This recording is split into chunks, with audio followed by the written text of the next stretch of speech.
மௌனம் பேசும்.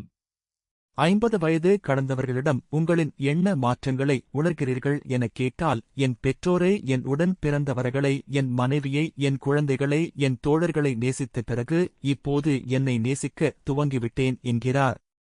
நான் உலக வரைபடம் அல்ல என்று உணர்ந்து கொண்டேன். இந்த உலகத்தை என் தோளில் சுமக்கவில்லை. காய்கறி விற்கும் தங்கையிடமும் பழம் விற்கும் தம்பியிடமும் 10 ரூபாய் அதிகம் கொடுத்துவிட்டேன் என மண்டையை உடைத்துக் கொள்ள மாட்டார்கள். ஒருவரை நம்பி ஏமாறும் போது அந்த கவலையை கடக்கவே முடியாது. ஒரு தாய் 10 மாதம் மட்டும் தன் குழந்தையை சுமப்பதில்லை. அந்த குழந்தை மூச்சுவிடும் வரை தன் நெஞ்சுக்குள் சுமந்து கொண்டு இருப்பாள்.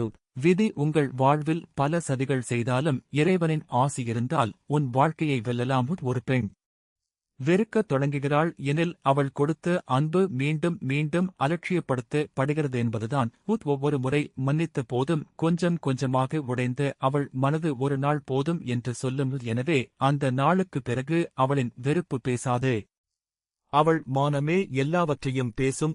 பச்சை கற்பூரத்தை நீரில் கரைத்து தெளித்து கற்பூரத்தை பச்சை கற்பூரத்துடன் கலந்து தூபம் காட்டி பர்சில் பச்சை கற்பூரத்தை வைத்து பண வரவை பெருக்கி சாம்பிராணியுடன் கலந்து தூபம் காட்டி எதிர்மறை ஆற்றலை விலக்கி படிக்கும் பிள்ளைகளின் பையில் போட படிப்பு நன்றாக வரவும் உப்பு மஞ்சள் தூளுடன் கலந்து வாசலில் கட்டி திருஷ்டியை விலக்கி பூசை செய்து சந்தோஷமாக வாழ்வாங்க.